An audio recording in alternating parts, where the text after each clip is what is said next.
bersama saya sudah hadir Pak Yudi Riswandi, Kasih Pengawasan Bangunan dan Pengendalian Tata Ruang dari Dinas PUPR Kabupaten Banjar. Selamat siang Pak Yudi.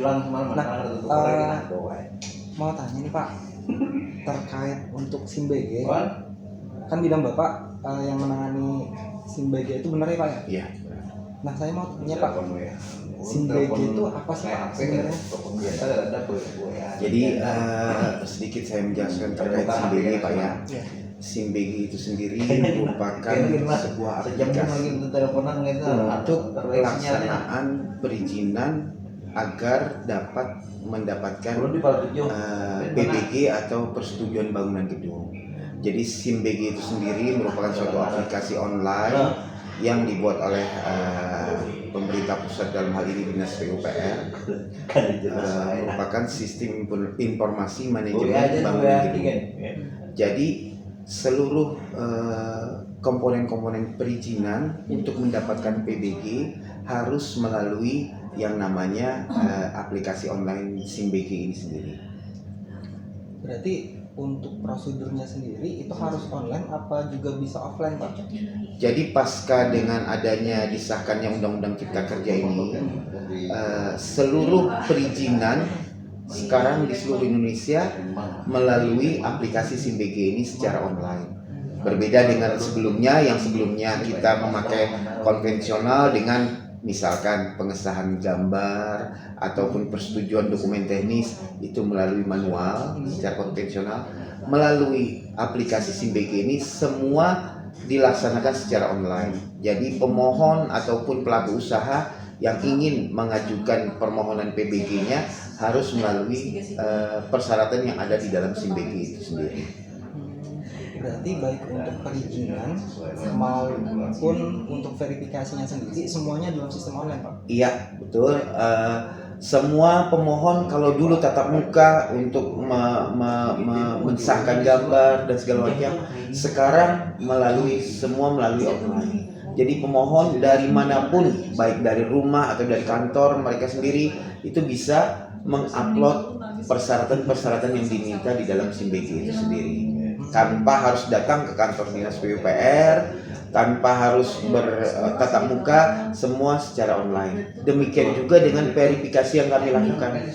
Verifikasi yang dilakukan oleh Dinas PUPR dalam hal ini melalui SIMBG, semua juga secara online. Nah, secara online di sini tentunya ada beberapa persyaratan yang harus dilakukan pemohon atau pelaku usaha dalam mengajukan permohonan perizinannya. Pertama, misalkan mereka harus memiliki akun atau email, kemudian juga mereka sebelumnya harus memiliki NIB apabila memang permohonan yang diajukan itu permohonan yang berusaha, itu harus memiliki NIB atau nomor induk berusaha, kemudian baru masuk ke dalam sistem dan mengikuti seluruh yang ada dipersyaratkan di dalam sistem SIMBG itu sendiri. Nah, kalau misalkan Pak terkait untuk rumah tinggal, rumah tinggal sendiri ataupun developer itu sama nggak Pak untuk persyaratan? Jadi kita lihat dulu klasifikasi bangunannya, apakah itu rumah tinggal tunggal milik masyarakat umum ataukah itu misalkan perumahan yang dilaksanakan oleh developer.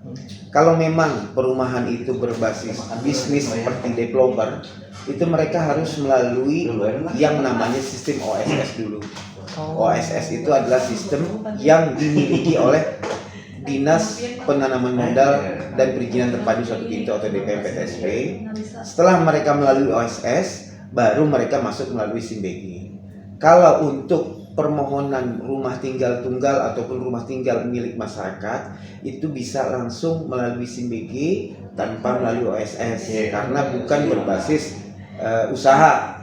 Jadi mereka bisa langsung untuk mengajukan persyaratannya yang ada di dalam SIMBG itu sendiri.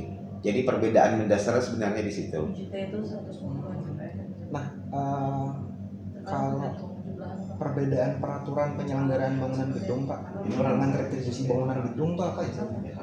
Perbedaan antara penyelenggaraan bangunan gedung dengan retribusi bangunan gedung. Jadi untuk sebenarnya di dalam SIMBG ini sendiri kami bagi menjadi bisa kita bagi menjadi 3 tahapan, Pak. Yang pertama terkait dengan verifikasi untuk perencanaan bangunannya sendiri.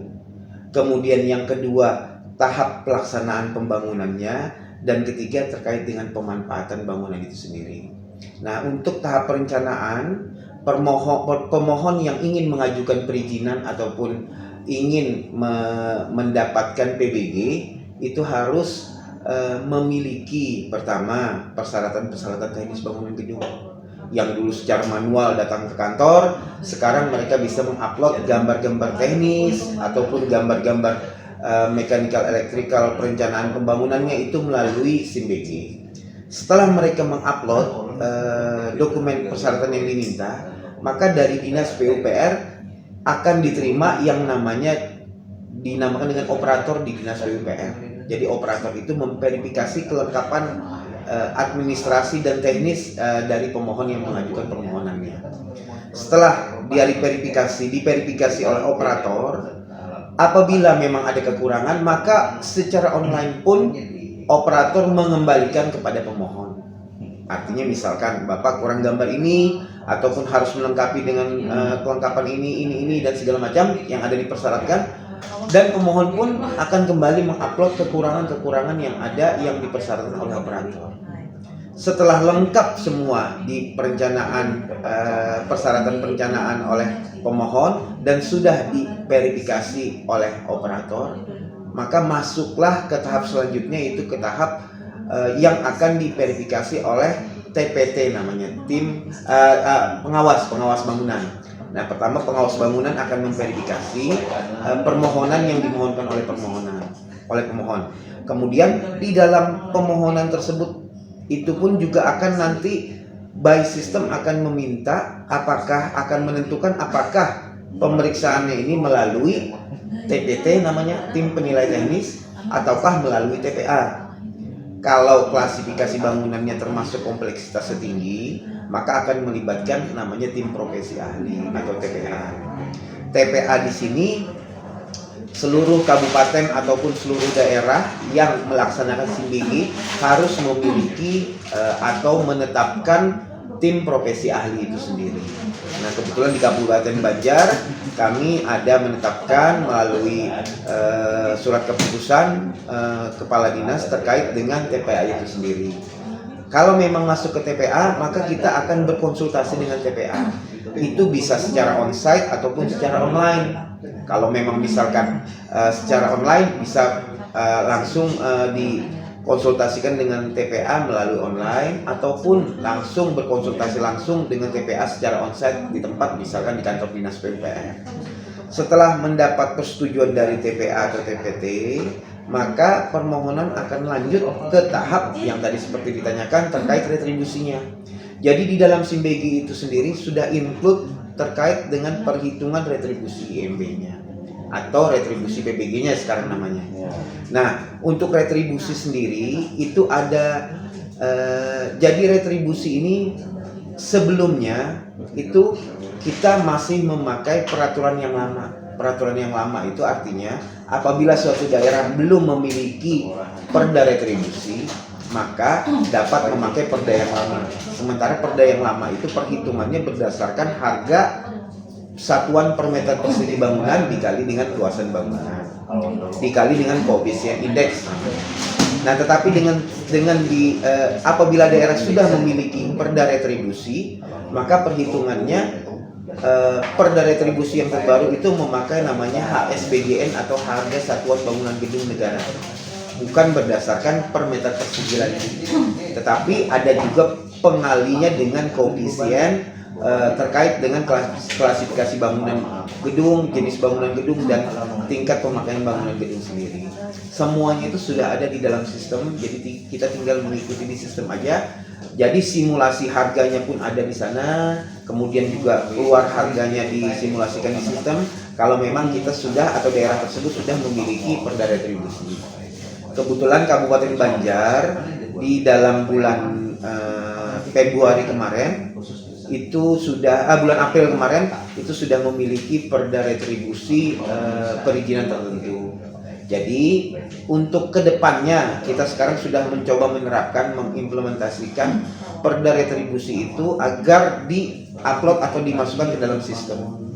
Jadi di dalam sistem itu nanti kalau sudah daerah memiliki perda retribusi, perhitungan retribusinya pun secara otomatis tidak manual lagi melalui sistem yang ada atau terintegrasi dengan perda daerah terkait dengan harga retribusi. Itu udah pakai perda yang terbaru itu ya? Nah, perda terbaru. Nah, setelah pembayaran permohonan sudah diverifikasi, kemudian membayar retribusi, maka nanti yang step terakhir dari SIMBG ini adalah validasi dari Kepala Dinas PUPR terkait dengan dokumen rencana teknis yang diajukan. Setelah divalidasi oleh Kepala Dinas, secara otomatis pun sistem akan terkoneksi dengan Dinas PTSP atau perizinan. Di Dinas PTSP lah itulah nanti yang akan menerbitkan PBG-nya itu sendiri. Jadi ya begitu step-step perizinan sampai terbit ke PBG-nya itu sendiri. Kalau misalkan Pak, kita sudah masuk ke dalam sistem nih, Iyalah. kelengkapan syaratnya sudah kita penuhi semua. Nah, untuk waktu verifikasinya sendiri itu ada jangka waktunya nggak Pak? Kalau berdasarkan dengan peraturan pemerintah pusat terkait batas waktunya itu untuk proses validasi ataupun verifikasi terkait dengan di Dinas PUPR itu dalam jangka waktu 1 bulan setelah berkas lengkap semua. Berarti 1 bulan hitungannya setelah berkas itu masuk semua. Iya. Berarti kalau misalkan masih ada kekurangan, Nah, belum masuk argo lagi itu. oh, Jadi harus dikembalikan oleh operator dulu, dilengkapi semua.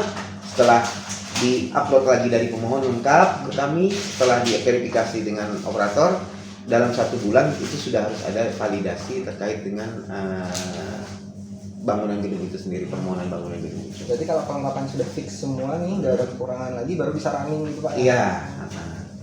Nah, sebenarnya sudah bisa running, tetapi masih belum masuk perhitungan untuk waktu pemprosesan karena harus ada kelengkapan-kelengkapan yang harus dilengkapi oleh pemohon. Nah, kalau untuk situsnya sendiri, websitenya apa ya Pak? Kalau untuk SIMBG sendiri Pak ya, itu simbg.go.pu.id. Jadi bisa langsung diakses. Kemudian di dalam situ kita akan ditanyakan mengenai apakah Anda mendaftar baru ataukah sudah terdaftar di sana. Kalau mendaftar baru, kita harus memiliki email yang tadi saya sampaikan, memiliki email untuk diverifikasi bahwa benar email tersebut milik pemohon yang akan mengajukan. Kemudian baru nanti kita lihat di dalam sistem persyaratan ataupun jenis bangunan apa yang ingin diajukan itu melalui by system semua. Nah, kalau misalkan Pak, kita mau tahu berkas kita sudah diverifikasi atau divalidasi oleh dinas, itu balasan dari dinasnya by email, apa kita harus masuk ke sistem terus buka akun kita dulu baru bisa tahu? Jadi ketika pertama kita masukkan ke operator dulu pertama. Apabila dari operator ada kekurangan dari pemohon, maka operator ini sebenarnya melalui sistem dia masukkan dari sistem untuk memverifikasi, dikembalikan dari sistem itu nanti ternotifikasi langsung di email dan bisa dilihat di email. Jadi tidak sebenarnya pemohon tidak bisa masuk ke dalam sistem. Jadi mereka kekurangannya disampaikan ternotifikasi melalui email. Kemudian mereka masuk ke akun mereka untuk pemohon, bukan akun dinas ya. Akun pemohon akan mengupload ulang terkait dengan kekurangan-kekurangan yang diminta. Gitu. Terima kasih Pak Yudi. Ya, sama-sama.